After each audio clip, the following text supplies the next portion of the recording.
What's up, everybody? Welcome into that new edition of the By the Horns podcast presented by Toyota. You know that Toyota has more all-wheel drive and four-wheel drive vehicles than any other brand, so find yours and shine on. Toyota, let's go places. Cam Smith, and you already know who I'm riding with. I'm running this two-man game with my man Drew Stevens of the Bigs as we get ready to put a bow on this regular season. Not just yet. We're getting there. The Bulls have a couple of more regular season games ahead before we get into the play-in. As we record this podcast on Thursday, the Bulls have the Washington Wizards coming to the United Center on Friday night, and then they finish off the regular season against the Philadelphia 76ers in Philly on Sunday afternoon. Actually, a Sunday matinee. I believe that tip time is at 12 p.m. Chicago time. So that will finish things for them. But, man, Drew, this group is trending and continues to trend and peak and keep the same vibes. And whatever you want to describe it, however you want to describe it, they're doing it in a positive way and moving upwards. Because last night we were in the building with that massive, and I say massive, and I don't use that lightly, it was a massive win against Miami Heat because you had a team that needed to win that game to control their fate when it comes to the play-in and trying to get that home court advantage with the play-in. And it was a very professional win by this Bulls team, 119-111 against the Miami Heat. You had Josh Giddey putting himself in rare company, another triple-double for him, his seventh on the season as a member of the Chicago Bulls. So he is seventh in the NBA when it comes to triple-doubles. But he had 28 points, 16 rebounds, 11 assists, 3 blocks, 2 steals, and his scoring was very efficient. He even went 3 of 6 from 3. And we'll get into one of those threes that he knocked down, where you look at it as a player and knowing his game, and I know he's gotten better from the arc shooting the basketball, but when he took the shot, you're like, oh, yeah, he's really feeling himself. But the stat line it up throughout for Josh with those numbers, 28 points, 16 rebounds, the 11 assists, the 3 blocks, and the 2 steals. He is one of 3 players in NBA history to have that stat line. Get ready, Drew. Here are the other 2 names. Larry Bird and Giannis Antetokounmpo.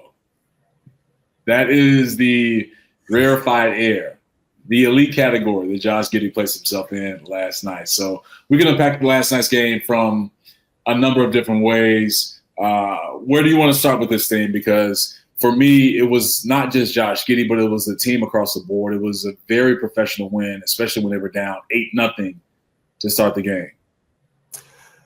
Yeah, it didn't start out the way that I'm sure they would have hoped to have started. Josh Giddey obviously had a fabulous game. He impressed with the way that he performed in the biggest game of their season to that point. He showed a lot of toughness. He showed, again, just how great a nose for the ball that he has. I like what he talked about afterward about how, all of these stats that he's putting up, the 7 triple-doubles, and how, it's great, but it's meaningless if the wins are not accompanying these stats. So I thought, it was another example post-game of the awareness that he has of himself and where his focus is. I think he got not flack, but I think some fans kind of looked at him as an empty calories type of player who, yes, he fills up the stat sheet, but yeah, how much of an impact can he really have on winning? And to his credit, he's done everything in his power to try to change that narrative about him. Granted, the schedule is what it's been since the All-Star break, since the trade deadline, but they have to play who's in front of them. They don't make the schedule. So you got to give credit where it's due. I think an unsung hero for them last night was Kevin Huerter, who has been phenomenal outside of maybe his first 3, 4, or 5 games with the team when he was trying to get acclimated to a different situation. He really kept the Bulls kind of neck and neck with the Heat, who started off the game playing pretty well. I think they scored 19 points in the first 5 minutes of the game, and then like 33 minutes the rest of that first half, and just could never really quite get a good rhythm going for themselves. Bam didn't play that well. You and I talked about it, about how it kind of surprises that he doesn't use his size more when he's in the lane. He tends to take those like non-restricted area paint tools, like those little flip hooks. And we from basketball perspective, use that strength, use that athleticism to really put pressure on the rim and attack defenders. But, it didn't matter for the Bulls. They came out victorious. They took advantage of it. Like you said, it was a total team effort. Buzelis also played well. I don't think he in anything in the stat sheet necessarily wows you, although he did have a team high plus 21 in a plus minus category. So that was marvelous. He obviously hit that clutch three from the corner and stared down the Miami bench. He gave that bench to like, are you crazy? Are you crazy right now? Y'all really thought I was about to cook this? No, it's not happening. I love that. And you love that attitude. To kind of piggyback off that, how much spice does this team have between just Modest and Kevin Huerter, who always seems to be walking around with a California-sized chip on his shoulder? Yeah, for sure. And I don't even think it's just those two. I think you throw Josh Giddey into that scenario as well. I think all of these dudes, and Giddey doesn't show it as much, especially with Buzelis and also Huerter. I think all of those dudes are carrying like a massive chip, a huge boulder on their shoulder, not even chip, but a boulder on their shoulder. Because you look at Giddey and him coming into the situation with the Bulls and caught a lot of heat because the Bulls traded him straight up for 𝗪𝗪ce Caruso, one of the best defenders in the NBA. And when you look at his situation and how it ended in Oklahoma City, this dude got played off of the court, played out of the starting five. Defenses were not checking for him. It was kind of the this, Drew, the 𝗕cie𝗿𝗄𝗋 mentality on defense. It's just no, let him shoot, don't close out to him. And when he shoots, you just yell out 𝗕cie𝗿𝗋𝗋. We done been in games before and pickups before where you got a guy or two or sometimes three where you're not even worried about him. It's like a self-check. That's a self-check. I'm not worried about that dude. We'll live. Whatever he shoots, whatever play that he thinks he's going to make, we'll live because it's either going to be a missed shot or a turnover, and that gives us a free run in transition. So I played against so many dudes like that. I'm sure you played against a lot of dudes like that. And that was the situation for Josh Giddey in OKC last year. So him coming into this new scenario with the Bulls and the pressure that I'm sure he put on his own self, but the pressure that was there from fans and the naysayers and people that believe that he could be that guy for this team.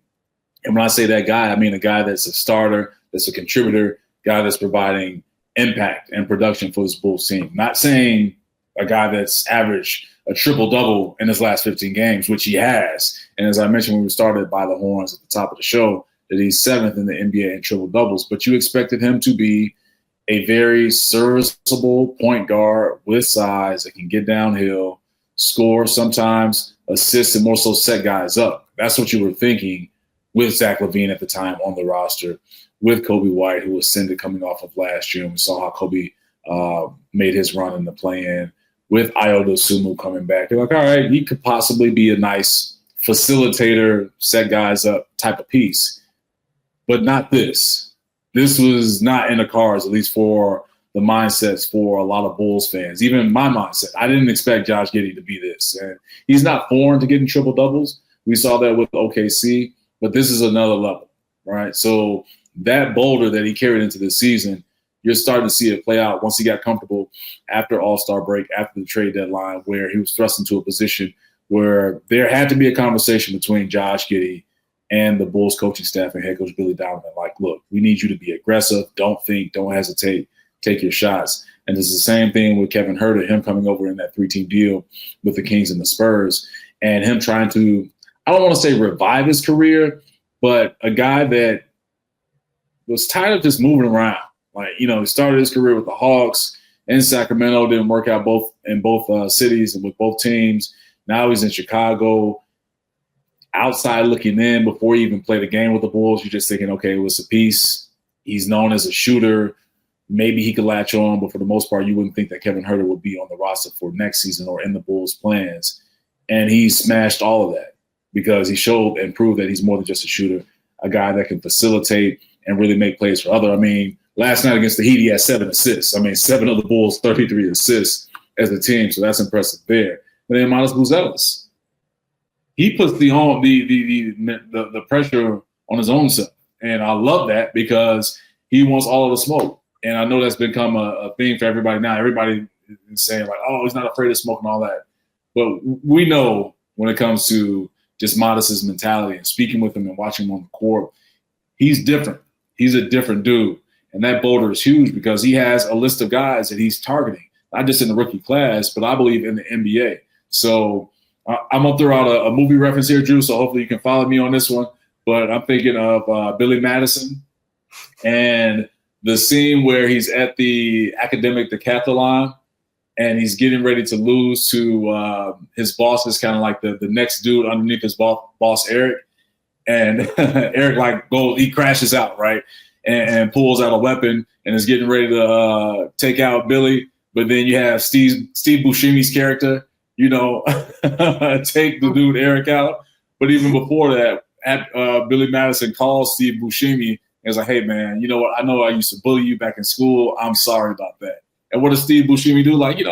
Hey, I appreciate that. Thank you, man. And then he crosses Billy Madison's name off that list and just lays back just like, all right, just one less person to think about. I think that's Modest Buzelis. I think Modest has a list of guys that he's crossing the names out on because he's that confident that, one, he's better than them, but then also, two, when they get on the court at the same time, he's out to prove something. So I love that point that you made about Modest, Huerter, and I'm just going to throw Giddey in there with that massive boulder that they have on their shoulders. Yeah, it was a great night. For the better part of the last decade, the Bulls as a team haven't necessarily, in my opinion, been the main attraction at the United Center.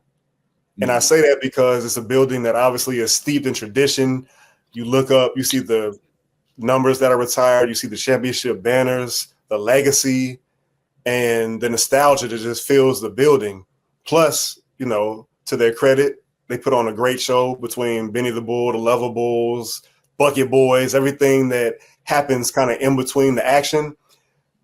Yesterday felt like a breath of fresh air in the sense that this team has inspired hope in its fans who want to have something to believe in that they haven't had for quite some time now. So while the Duncan race and the fourth quarter Franks promo from Portillo still gets like an overwhelmingly ear-piercing applause and response, It was nice to see the basketball being played on the court also be received the way that it was, and for fans to kind of take notice of the young guys on his team and what they're trying to build.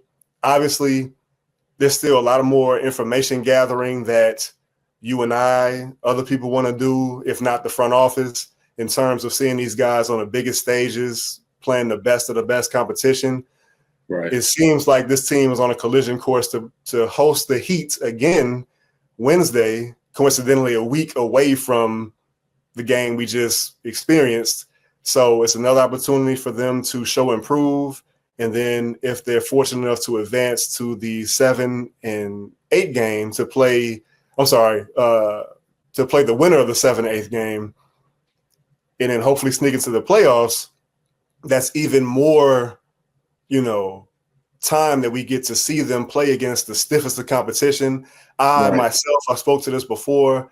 I want to see Josh Giddey against no other team than the Cleveland Cavaliers because of what happened earlier on in this season. I want to see how much better he can be against that team, how much more locked in he can be. What can he do defensively? How much has he really grown? And it's not to take anything away from what he's done to this point in the season from the trade deadline. It's just, again, more information gathering. Let me see you go mano-a-mano with the same team that was trying to go at you earlier in the season. I always think about this, and you're a big hip-hop dude, as I am as well.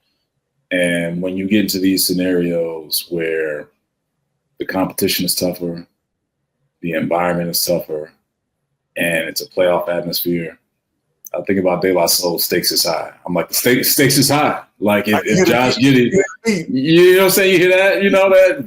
Vibrations. Stakes is high. De La, don't come after us, man. We ain't got no money about a horn, so don't try and come attack us. We can't do this.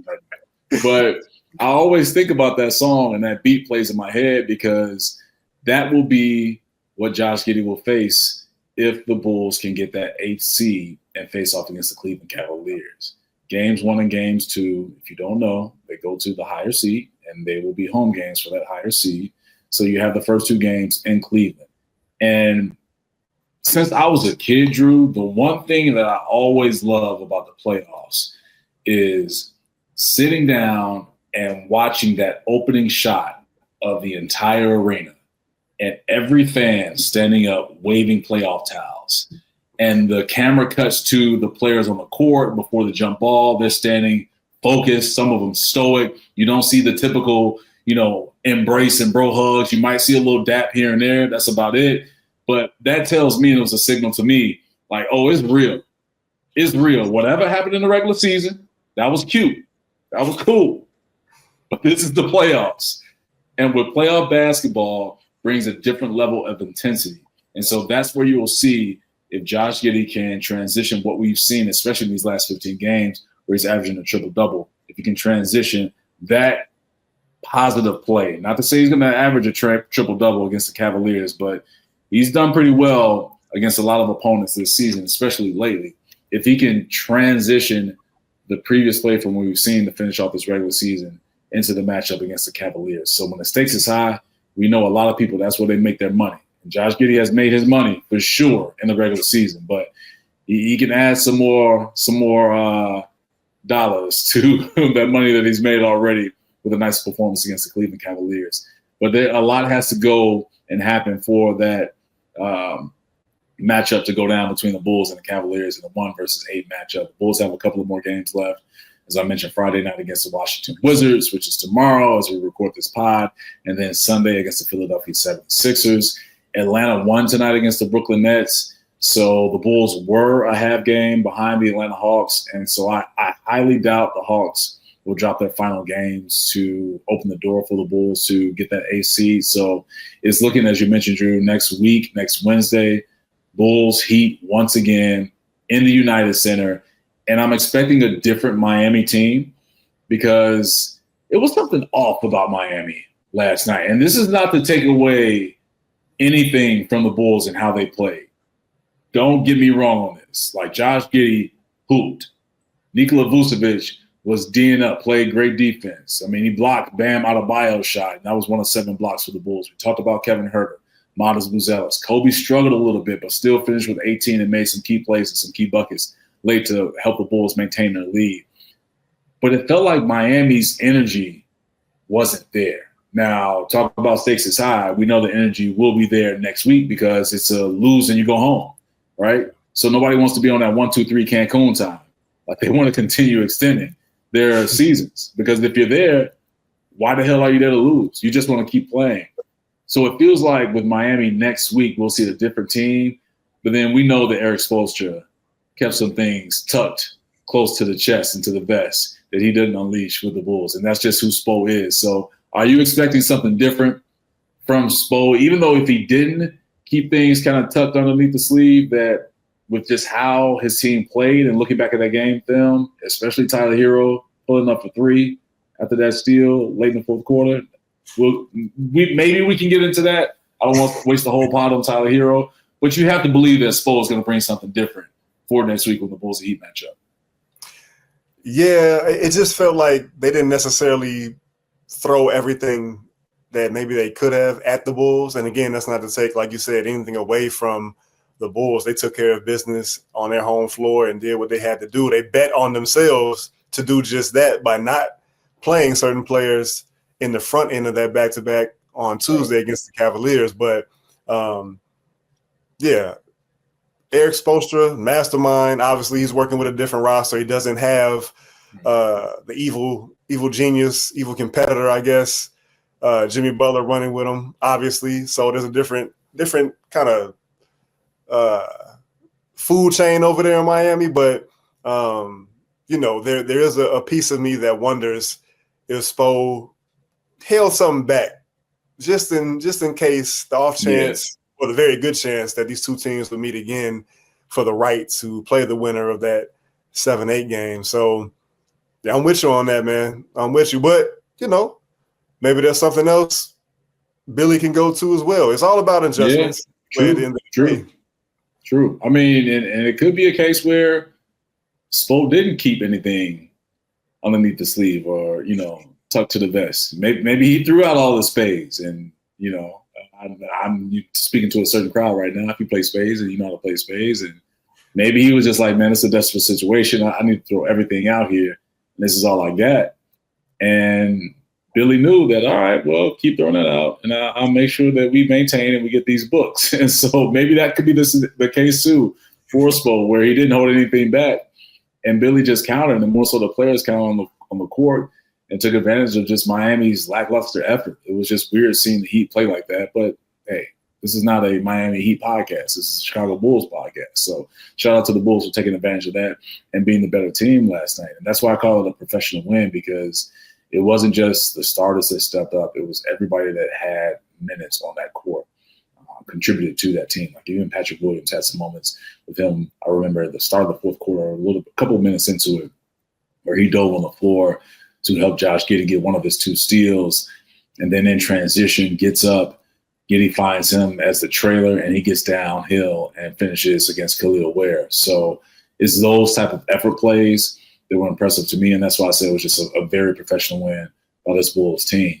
Again, it's going to be a different story next week, even if Spoelstra brings in a different lineup or rotation, or you see a more aggressive Bam. I'm not going to say a more aggressive Tyler Hero, because he's always aggressive in terms of his shot selection, but I expect to see a different Bam with a different battery in his bag against that Bulls front line, really against that Bulls team. Yeah, and they had a late scratch. Larson, who's been doing kind of a little bit of everything for them. I think he sprained his ankle in pregame warm-ups. So they were missing some guys. Obviously, the Bulls are too. So, Come Wednesday, nothing else matters. It's a new game, 0-0, winner-take-all situation. So you're going to get the best, you think, of each team. Each team is going to throw punches, and you got to be able to counter and throw your own. Right. And the vibes were great inside that Bulls locker room post game. Just being in there, and Kobe and the conversation that he was having with reporters, and Kevin Huerter, and Drew asking Kevin Huerter, which I love that you asked this question, that he was curious if Kevin knew that Giddey had the pull-up 3 in his bag, and Kevin Huerter was just like, no, I didn't know that he had that in his game, but he said, look, you're starting to become used to just seeing Josh just go off. And even me asking Josh that, with that pull-up 3, how that unlocks his game. And he was saying that it's nothing that's premeditated. It's just he was feeling so comfortable, and he let it go, and it felt good. So it just gives you a sneak peek into his mental space, and when the game is feeling good, that he walks into a pull-up 3. And that was part of a third quarter run where the Bulls scored 34 points, Drew. Like we were sitting in the press box just looking back and forth with each other like, wait a minute. This is real. This is real. And to your point of just the interactions with the fans, they were up, cheering. The energy was there. The intention in terms of focusing on certain plays and encouraging the Bulls and trying to revive them, because Miami never goes away. But it was all there. And it was a special third quarter for that team, provided by some guys that played at a high level last night. So shout out to the Bulls, man. It was a very energetic. It was a very refreshing. That's the word I'm looking for. Refreshing. It was refreshing to see that last night from the players, the coaching staff, and definitely the fans that made the trek to the United Center, because the weather was not nice last night at all. Cold, rainy, all that stuff. And I know people were sitting in traffic, so they definitely got their money's worth with the Bulls team. Before we finish off the pod, as we discussed a couple of pods ago, even the last pod, where it's really the winding down of the regular season in the NBA, and is talk about stakes is high in the Western Conference with what's going on. As the Bulls were playing, you had Luka Dončić facing off against the Dallas Mavericks, and it was super emotional because they played a video tribute, as they always do, to notable or significant players that have either been traded or signed somewhere else. In that first game back in that arena, they're playing that video for him. And Luka was emotional. It's the first time we've seen Luka cry to that level and be that emotion where tears are running down his face, and he really couldn't even look up at the video board. But he was able to compartmentalize that and was like, no, this is the same franchise. And I'm not going to say city or arena, but this is the same franchise with the ownership group and the general manager that didn't want me. That let me go ahead and dump this 45 off on you guys really quickly and have your own fans chanting my name. And then they were chanting some other things when it came to GM Nico Harrison. Yeah. I mean, we don't have to tiptoe around it. They've been chanting fire Nico since the trade went down. Unfortunately, I think it's gotten to the point where there's like been death threats, but that fan base, from everything that I've read, everything that I've heard, feels betrayed. And I'm sure to a certain extent, Luka does too. Obviously, he's in a great situation playing at La La Land and, you know, being the next star, the next face of a Lakers franchise for the foreseeable future. But I still can't believe that trade went down, man. It's been, you know, almost 2 months now, if I'm not mistaken. It's wild.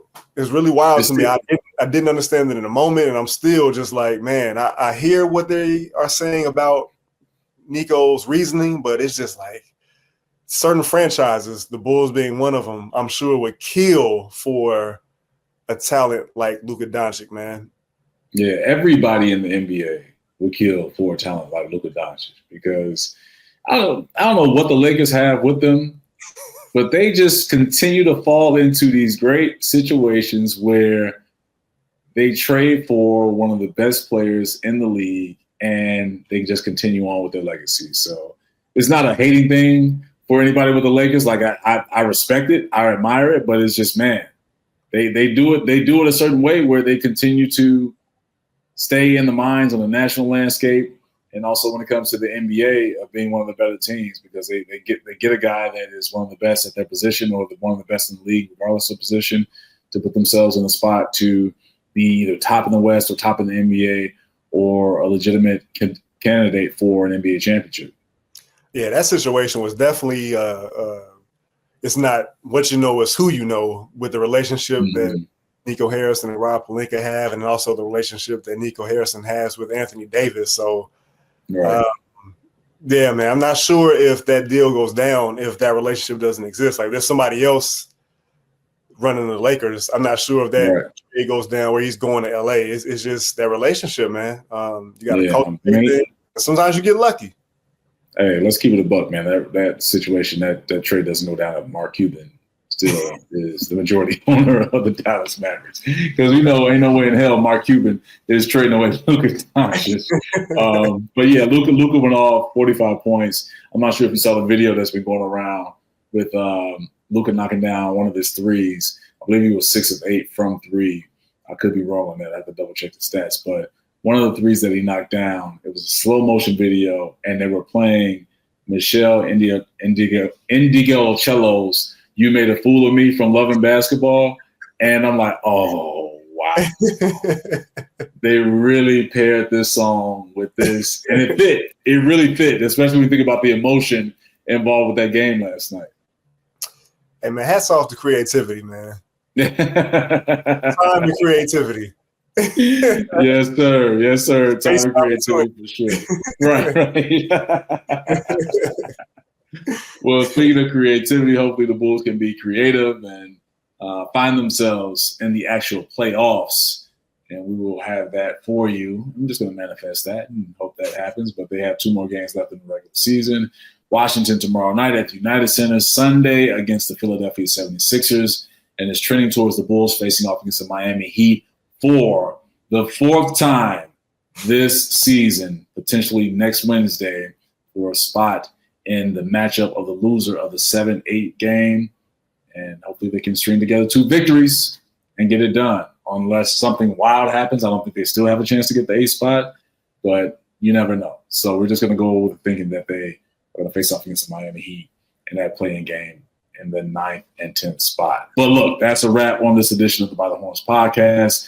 For Drew Stevens, I'm Cam Smith. We appreciate everybody tapping in. Make sure that you add us on social media. For those watching on YouTube, we appreciate the comments. go ahead and get the questions going. We appreciate that and just the support that you always give us and the By the Horns podcast, along with our guy, 𝗭𝗪𝐶 Johnson, who's doing his work, especially with 𝗭𝐭𝐶's mailbag and 𝗭𝐭𝐶 Johnson's fast break. But know that By the Horns is presented by Toyota. Toyota has more all-wheel drive and four-wheel drive vehicles than any other brand. So find yours and shine on. Toyota, let's go places. We will tap in with everybody next week and we'll get you ready for the play.